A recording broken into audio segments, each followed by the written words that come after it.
ಎಲ್ಲರೂ ಅನ್ಕೊಂತ ನಾನು ಬಹಳ ಗೌಪ್ಯ ಮಾಡ್ತೀನಿ, ಯಾರು ಹೇಳಲ್ಲ ಅಂತ. ನಾನು ಎಷ್ಟು ಕಥೆ ಎಷ್ಟು ಜನಕ್ಕೆ ಹೇಳ್ತೀನಿ ಅಂದ್ರೆ, ಒಂದು 3 ತಿಂಗಳು ಬಿಟ್ಬಿಟ್ಟು ಅವ್ನು ಯಾರು ಸಿಕ್ಕಿದಾಗ ಕಥೆ ಹೇಳಕ್ ಬಂದ್ರೆ ನಾನು ಆಲ್ರೆಡಿ ಹೇಳಿದ್ದೆ ಮತ್ತೆ ಆ ಥರ ತುಂಬಾ ಸತಿ ಆಗಿದೆ ನನಗೆ. ನಾನು ಅಷ್ಟು ಎಲ್ಲರ ಹತ್ರ ಡಿಸ್ಕಸ್ ಮಾಡ್ತೀನಿ.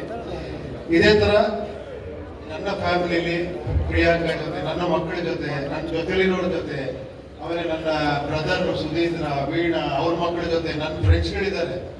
ಅರುಣ್, ಲೋಕಿ, ವಿನಯ್ ಅಂತ, ಹನುಮಂತ, ತುಂಬಾ ಜನ ಇದ್ದಾರೆ ನಮ್ಮ ಫ್ರೆಂಡ್ಸ್ಗಳು.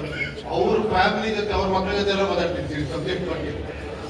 ಸೊ ಈ ತರ ತುಂಬಾ ಜನ ಜೊತೆ ಈ ಸ್ಟೋರಿ ಡಿಸ್ಕಸ್ ಆಗಿ ಅದಾದ್ರ ಮೇಲೆ ಫಸ್ಟ್ ಇದನ್ನ ಮಾಡಬೇಕು ಸಿನಿಮಾ ಅಂತ ಬಂದಾಗ ಫಸ್ಟ್ ಬಂದಿದ್ದು KP ಶ್ರೀಕಾಂತ್ ಅವರು, ನಮ್ಮ ನಾಗಿ ಅವರು. ಒಂಥರ ಅವ್ರನ್ನ ನಾನು ಯಾವಾಗಲೂ ಏನಂತೀನಿ ಅಂದ್ರೆ, ಒಂಥರ ಏನಾದ್ರು ಗಡ್ಡ ಬಿಟ್ಕೊಂಡು ಈ ವ್ಯಾಸರು, ವಾಲ್ಮೀಕಿ ಆ ಥರ ಇರ್ತಾರೆ ಅವರು.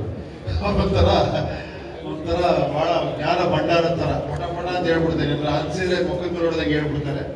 ಫಸ್ಟ್ ಬಂದಾಗ ಇದನ್ನ ಮಾಡಿದಾಗ ಅದೇ ತರ ಮನೋಹರ್ ಎಂಟ್ರಾದ್ರು. ಮನೋಹರ್ ಎಂಟ್ರಾಗ್ತಿದಂಗೆ ಒಂದು ದೊಡ್ಡ ಶಕ್ತಿ ಬಂತು ನಮಗೆ.